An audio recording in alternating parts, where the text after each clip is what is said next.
जय हिंद, जय जवान, जय किसान। देश के सभी क्रांतिकारी नौजवान साथियों को इलाहाबाद की धरती से राजेश्वर यादव को प्रणाम। मेरे क्रांतिकारी साथियों, अभी आप लोगों से मैं 4-5 दिन पहले अपील किया था।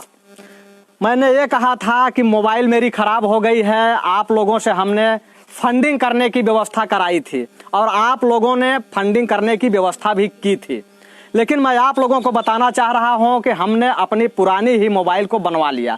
और एक तरीके से अगर देखा जाए तो हम एक अभियान चलाना चाहते हैं। पुरानी मोबाइल मेरी जो 2000 रुपए में बन गई थी, उसके बाद आज हमने देखा कि राम मंदिर के नाम पर एक ट्रस्ट बनाया गया है और वह ट्रस्ट जो बनाया गया है, उन ट्रस्टियों में कौन कौन से लोग रखे गए हैं आप देख सकते हैं और समझ सकते हैं कि जिसमें कि राम मंदिर के नाम पर जो ट्रस्ट बना है, जो कि हजारों करोड़ रुपए उस ट्रस्ट में आएगा, उस ट्रस्ट में 9 लोगों को रखा गया है, जिसमें 8 ब्राह्मणों को रखा गया है, 8 ब्राह्मण समाज को रखा गया है। हम ये कह रहे हैं कि हमारे देश में संविधान लागू है, लेकिन उसके बाद भी मंदिर का जो चढ़ावा चढ़ेगा, मंदिर में जो दान आएगा, उसमें केवल ब्राह्मणों को ही क्यों? आखिर उसमें ओबीसी को क्यों नहीं रखा गया है? उसमें दलितों को उनके आबादी के अनुसार क्यों नहीं रखा गया है? एक दलित को रखा गया है। लेकिन मैं आप लोगों को यह बताना चाहता हूं कि जब जब इस देश के अंदर चंदा लेने की बारी आती है, हिंदुओं के नाम पर जब उन्माद करना होता है, तो ओबीसी समाज के लोगों को आगे किया जाता है। कभी कुर्मी समाज आगे आता है, तो कभी यादव समाज आगे आता है, तो कभी कुशवाहा समाज आगे आता है, तो कभी धोबी समाज आगे आता है, तो कभी निषाद आगे आता है, और सब बोलते हैं कि जय श्री राम, जय श्री राम बोलते हैं, अपने आप को हिंदू कहते हैं। लेकिन मैं ये कहता हूं गर्व से कि हम लोग हिंदू हैं, लेकिन उस हिंदुत्व के नाम पर मंदिरों के एजेंडे में ओबीसी हिंदुओं को क्यों नहीं रखा गया है, यह सोचने का प्रश्न है। इसलिए मैं आप लोगों को यह कहना चाहूंगा, जितने भी ओबीसी समाज के लोग हैं, उन ओबीसी समाज के लोगों से मैं यह कहना चाहूंगा कि आप लोग केवल उन्माद करने के लिए होते हो या केवल मंदिरों में चढ़ावा देने के लिए होते हो। हमने जो लोगों से फंडिंग की थी, उस फंडिंग को हमने अंबेडकर जी के रास्ते पर चलते हुए, आप देख सकते हैं कि जितने भी लोगों ने मुझे फंडिंग किया था, मैं इन लोगों को, जो ये बच्चे हैं आप देख सकते हैं, देखिए ये बच्चे हैं, उनको हमने जो है कि मंदिरों के नाम पर चढ़ावा जो चढ़ाते हैं, हमने उनको कॉपी, पेंसिल और किताब दिया है। आप देख सकते हैं यहाँ की कितने संख्या में काफी बच्चे हैं, जो कि अक्सर करके ओबीसी समाज और दलित बस्ती के लोग हैं। हमने इनको ये ठान लिया है कि ये मंदिर में चढ़ावा चढ़ाने से कुछ नहीं होगा।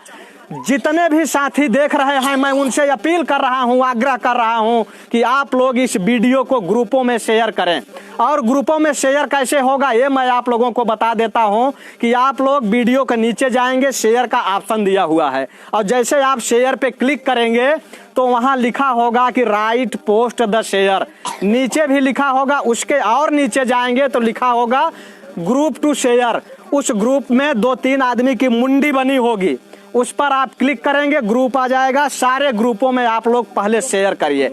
उसके बाद मैं आप लोगों को बताना चाहूंगा कि डॉक्टर भीमराव अंबेडकर जी के रास्ते पर चलते हुए आप लोग एक गरीब बस्तियों में, दलित बस्तियों में जाके आप लोग कॉपी, किताब और पेंसिल बांटिए। क्योंकि मंदिर में अगर आप चढ़ावा चढ़ाने जाएंगे तो वह मंदिर के ट्रस्टी लोग, चाहे आसाराम हो, चाहे राम रहीम हो, चाहे गुरमीत हो, जितने भी लोग हैं, आप देखते होंगे कि किस तरीके से पकड़े गए। ये लोग गुफाओं में जाके गुरु मंत्र देते हैं और कहीं रेपिस्ट होते हैं तो कहीं बलात्कारी होते हैं। लेकिन मैं आप लोगों को यह बताना चाहता हूं कि हमारे जो आदर्श हैं, हमारे आदर्श अंबेडकर जी हैं, कांसीराम जी हैं, लालू यादव हैं, पेरियार हैं, मुलायम सिंह हैं, जिनको कि ये सामंतवादी, ये मंदिर में जो चढ़ावा खाने वाले लोग हैं, ये लालू यादव को कभी चारा चोर बोलते हैं, तो ये कभी मुलायम सिंह को मुल्ला बोलते हैं। मैं आप लोगों को ये बताना चाहता हूं कि ये जो इनका सामंतवाद और पूंजीवाद था, इसको खत्म करने में इन लोगों की बड़ी भूमिका रही है। तो ये लोग चरित्र गढ़ते हैं। आप देख सकते हैं कि आप लोगों को मैं अपील करूंगा, और खास करके जितने लोग मेरे साथी रहे हैं कि जो लोग मुझे फंडिंग कर रहे थे, मैं उनसे अपील कर रहा हूं कि आप लोगों का जो पैसा मेरे पास बचा हुआ था उसको हमारा लक्ष्य है कि हम कम से कम 1 लाख बच्चों को कॉपी किताब और पेंसिल वितरित करेंगे, और इसको हम आए दिन लगातार करते रहेंगे। और मैं आप लोगों से अपील करूंगा कि आप लोग मंदिरों में चढ़ावा चढ़ाने से बढ़िया होगा कि आप लोग ज्योतिबा फूले बनिए, सावित्रीबाई फूले बनिए, लोगों के हाथों में किताबें पहुंचाइए, कॉपी पहुंचाइए, पेंसिल पहुंचाइए। क्योंकि अंबेडकर जी कहा करते थे, अंबेडकर जी हमेशा ये कहा करते थे कि शिक्षा शेरनी का वह दूध है, शिक्षा शेरनी का वह दूध है कि जो पिएगा उसे वही दहाड़ेगा। तो मैं ये कहूंगा आप लोगों से कि इस शिक्षा से लोग वंचित रहने न पाए। आप लोग लोगों के हाथों में कलम पकड़ाइए, लोगों के हाथों में कॉपी पकड़ाइए, लोगों के हाथों में पेंसिल पकड़ाइए। अभी मैं देख रहा था कि कई दिनों से कुछ जो अंधभगत टाइप के हैं, जो गोबर भक्त टाइप के हैं, जो चड्ढीधारियों के शिष्य हैं, वो कह रहे थे कि मोबाइल के नाम पर आपने जो फंडिंग लिया, मोबाइल लिया या नहीं लिया। तो मेरे मोबाइल की फंडिंग के लिए मेरे जो मुसलमान भाई हैं वो भी काफी मात्रा में फंडिंग करने की कोशिश भी किए थे। काफी लोगों ने फोन भी किया था। यदुवंशी समाज के लोगों ने 80% यदुवंशी समाज के लोगों ने बढ़ चढ़कर हिस्सा लिया था। इसमें हमारे कन्नौज से शेखर यादव थे जिन्होंने की प्रथम भूमिका निभाई थी। तमाम साथी थे, राकेश यादव जी थे कतर से, वो भी अपनी भूमिका निभाए थे। तमाम लोग थे और हमने मना कर दिया था कि आप लोग 200 रुपए से अधिक की फंडिंग मत करिएगा। लेकिन आप लोगों की जो फंडिंग है यह नाजायज नहीं जाएगी।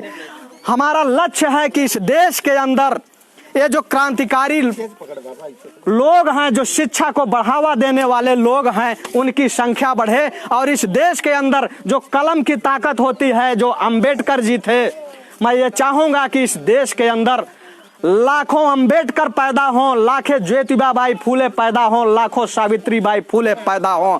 अगर ये मंदिरों में जाएंगे तो केवल घंटा जाएंगे, चढ़ावा चढ़ाएंगे, इनको डर दिखाया जाएगा। लेकिन मेरी अपील है आप लोगों से, तमाम क्रांतिकारियों से। हमारे बीच में ही एक हमारे साथी हैं, राम राज यादव जी हैं, जिला पंचायत सदस्य भी हैं, और वो लगातार समान शिक्षा के लिए लड़ाई लड़ रहे हैं। आज इलाहाबाद से कौशाम्बी उनकी यात्रा थी, मैं नहीं पहुंच पाया। वो मुझे बुलाए थे क्योंकि हमें इन बच्चों के बीच में किताबों का वितरण करना था, कॉपियों का वितरण करना था, पेंसिल का वितरण करना था। मैं ये कहूंगा आप लोगों से कि आप लोग, अगर आप लोगों के पास जो भी पैसे बच रहे हैं, आप लोग अपने गांव में जो बच्चे शिक्षा से वंचित रह जा रहे हैं उनकी फीस देने का काम करिए, उनकी कॉपी किताब देने का काम करिए। यह लक्ष्य होना चाहिए कि हमारे देश के अंदर एक भी ओबीसी समाज का बच्चा, एक भी दलित समाज का बच्चा अनपढ़ न रह जाए। वह पढ़े, और जब पढ़ेगा तो आगे बढ़ेगा और लड़ेगा इन सामंतवादियों से, इन मनुवादियों से, इन चड्ढीधारियों से लड़ेगा। मैं आपको बताना चाहता हूं कि उत्तर प्रदेश की सरकार और जो केंद्र में सरकार बनी है वह पूरी तरीके से ये चाहती है कि ओबीसी समाज के लोग पढ़ाई न कर पाए, शिक्षा से वंचित रहें। आज मैं देख रहा हूं कि जनरल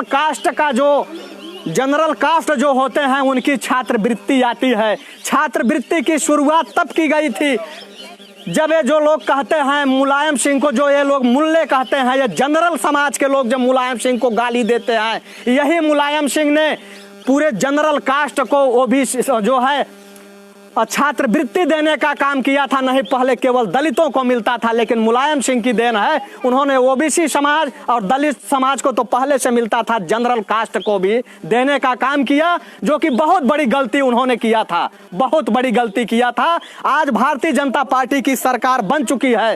तमाम छात्र बताते हैं कि ओबीसी समाज का जो स्कॉलरशिप है उसको बंद कर दिया गया है, उनको पढ़ने से वंचित किया जा रहा है। ये जो मनुवादी व्यवस्था जो है ये चाह रहे हैं कि वर्ण व्यवस्था कायम की जाए देश के अंदर।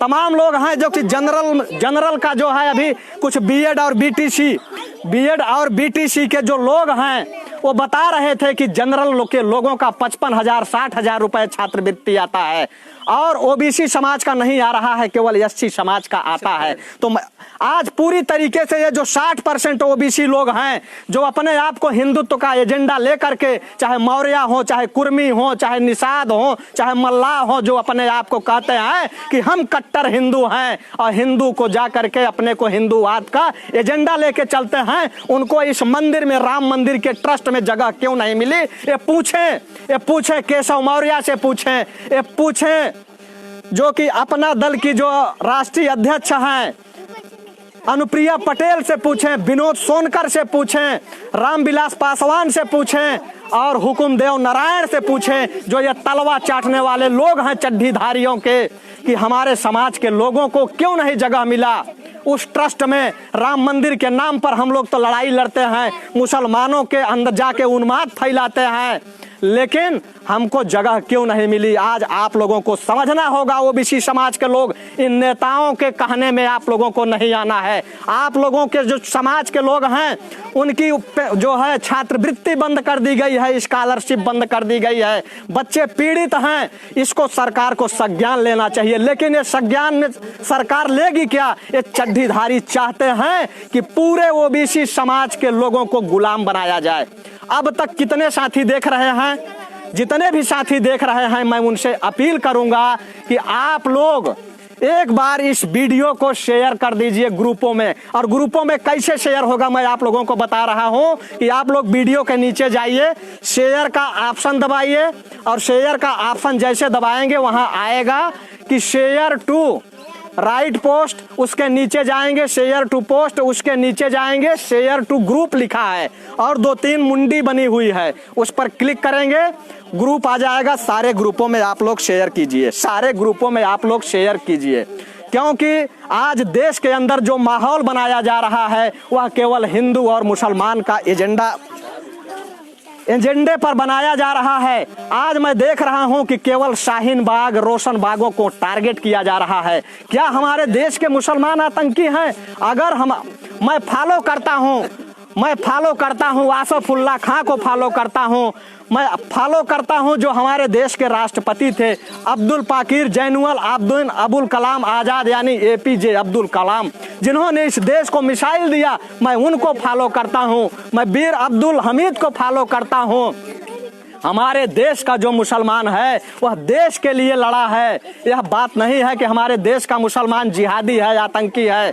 जिहाद और आतंक कोई और नहीं करता, यही जो गरीब तबके के बच्चे हैं, अगर इनको शिक्षा नहीं मिलेगी, अगर इनको जो है रोजगार नहीं मिलेगा, इनको जो है अगर सम्मान नहीं मिलेगा, इनको अगर न्याय नहीं मिलेगा, तो यही जिहादी बनते हैं। जिहादी लोग क्यों बनते हैं यह जो है आप लोगों को समझना होगा और सोचना होगा। लेकिन सबसे बड़ा विचारणीय प्रश्न ये है कि आज देश के अंदर जो ये उन्माद चड्ढीधारी फैला रहे हैं, ये जो चड्ढीधारी लोग हैं यह देश में उन्माद फैलाना चाहते हैं। और देश के अंदर जो समूचे समाज के ओबीसी समाज के लोग हैं, जो बच्चे हैं, उनको ये नहीं चाहते हैं कि ये लोग शिक्षा ग्रहण करें और शिक्षित बने। ये चाहते हैं, आज आप देख लीजिए कि आपकी नौकरियों से आपकी भागीदारी खत्म कर दी गई है।